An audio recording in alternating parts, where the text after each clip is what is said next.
మరో breaking news చూస్తున్నాం. చంద్రబాబు ఇంటిపై దాడి కేసులో జోగి రమేష్ కు చుబిగుస్తోంది. దాడికి కర్త కర్మ క్రియ అన్ని కూడా జోగి రమేషేనని మరో నిందితుడు పోలీసులకు చెప్పుకొచ్చాడు. ఈ కేసులో జ్యుడిషియల్ రిమాండ్ లో ఉన్న 4వ నిందితుడు పాలడుగు దుర్గాప్రసాద్ ని పోలీసులు కస్టడీకి తీసుకుని వచ్చారు.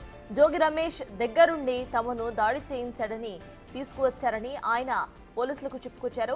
దాడి చేయాలని ఆయననే ఆదేశించారని కూడా తెలిపారు.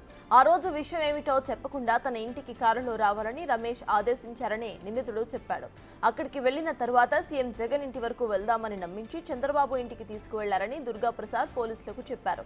ఈ కేసులో ఇప్పటికే మరో 7 నిందితులు కూడా పోలీసులు వాంగ్మూలం తీసుకున్నారు.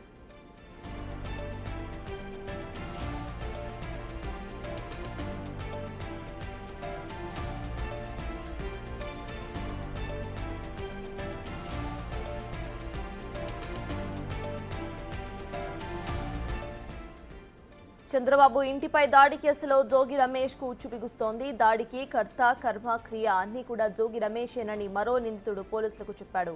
ఈ కేసులో జ్యుడిషియల్ రిమాండ్ లో ఉన్న 4వ నిందితుడు పాలడుగు దుర్గాప్రసాద్ ని పోలీసులు కస్టడీలోకి తీసుకుని విచారించారు. జోగి రమేష్ దగ్గరుండి తనను దాడి చేయడానికి తీసుకువచ్చారని ఆయన పోలీసులకు చెప్పారు.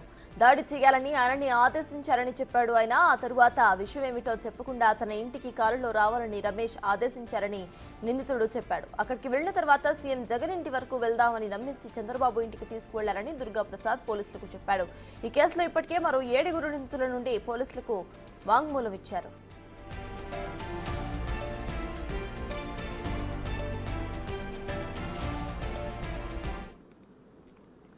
ఈ కేసుకు సంబంధించి పూర్తి అప్డేట్స్ మా ప్రతినిధి శివ అందిస్తారు. శివ, చెప్పండి, ఇటు జోగి రమేష్ కు ఇందులో హస్తం ఉంటూ జోగి రమేషే పూర్తిగా ప్లాన్ క్రియేట్ చేసి వీళ్ళని ఇన్వాల్వ్ చేసినట్టు కూడా నిందితుడు ఒప్పుకున్నట్టు తెలుస్తోంది.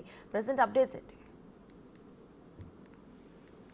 సత్తాస్ మొత్తం మీద చూసుకుంటే తెలుగుదేశం పార్టీ అధినేత మాజీ ముఖ్యమంత్రి, ఇప్పుడు ముఖ్యమంత్రి, అప్పటి మాజీ ముఖ్యమంత్రి చంద్రబాబు నివాసంపై దాడి ఘటనలో కర్త కర్మ క్రియ అంటే మొత్తం పాత్రదారులు సూత్రధారులు మొత్తం కూడా మాజీ మంత్రి జోగి రమేష్ అని చెప్పి పోలీసులు ప్రాథమిక విచారణలో తేల్చారు. దాదాపుగా 2 నెలల పాటు వివిధ వర్గాల నుంచి అభిప్రాయాల సేకరణ, అలాగే కొంతమంది నిందితులను అదుపులో తీసుకుని విచారణ, ఇట్లా రకరకాల కోణాల్లో విచారించిన పోలీసులు తాజాగా కొంతమంది నుంచి స్టేట్మెంట్ రికార్డ్ చేశారు. ఆ రికార్డులో పలు ఆసక్తికరమైన అంశాలు కూడా చోటు చేసుకున్నాయి.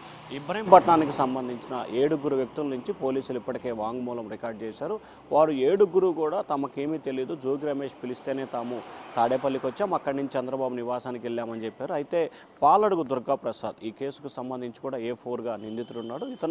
ఇతన్ని ప్రస్తుతం అయితే ఇతను జ్యుడిషియల్ కస్టడీలో అంటే రిమాండ్ ఖైదీగా ఉన్నారు.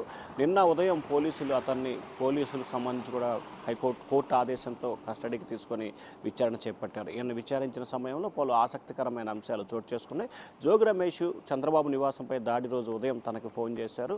నీకు ఎక్కడున్నావు అంటే నేను ఇబ్రహీంపట్నం ఉన్నానని చెప్పిన తర్వాత నీ కారు ఉందంటే ఉందన్నారు. నీ కారు వేసుకొని అర్జెంటుగా తాడేపల్లి వైసీపీ కార్యాలయం దగ్గర అన్నారు. అక్కడికి వెళ్ళిన తర్వాత జగన్ ఇంటి దాకా వెళ్దామని చెప్పారు. కానీ జగన్ ఇల్లు కంటే మెయిన్ రోడ్లో నుంచే డైరెక్ట్గా చంద్రబాబు నివాసం వద్దకు తీసుకెళ్లారు. చంద్రబాబు నివాసంపై దాడి పాల్పడి ప్రయత్నించిన సంఘటన కనిపించింది. ఇక్కడ మాకేమీ తెలియదు, తమని జగన్ ఇంటి దగ్గరికి జగన్ని కల్పిస్తానని చెప్పి తీసుకువెళ్లి చంద్రబాబు నివాసంపై దాడికి పాల్పడే విధంగా ప్రేరేపించారని చెప్పి దుర్గాప్రసాద్ వాంగ్మూలం ఇచ్చినట్లు కూడా తెలుస్తోంది. దుర్గాప్రసాద్ ఇచ్చిన వాంగ్మూలం ఆధారం చేసుకొని మిగిలిన మరికొంతమంది నిందితులను కూడా చేర్చే అవకాశం కనిపిస్తోంది. ఎందుకంటే దుర్గాప్రసాద్ మరికొంతమంది పేర్లు కూడా వెల్లడించినట్టు తెలుస్తోంది. ఇప్పటికే ఈ కేసుకు సంబంధించి దాదాపుగా 40 మంది నిందితులను గుర్తించారు పోలీసులు. దాంట్లో ఒక్కొక్కరి దగ్గర నుంచి స్టేట్మెంట్ తీసుకోవడం, ఆ స్టేట్మెంట్ ఆధారంగా మరికొంతమందిని పిలిచి విచారించడం, వాళ్ళ పాత్ర ఉందంటే కనుక వారిపై కూడా FIRలో కేసు నమోదు, ఇట్లా వరుసగా క్రమేపీ జరుగుతున్న నేపథ్యంలో కూడా అదనంగా కొత్తగా 4-5 పేర్లు కూడా దుర్గాప్రసాద్ పోలీసులు చెప్పినట్లు కూడా తెలుస్తూ ఉంది. దీనికి సంబంధించి పోలీసులు ఈరోజు రేపట్లో వారిని కూడా పిలిచి విచారించి వారి పాత్ర ఉందా లేదా, ఉంటే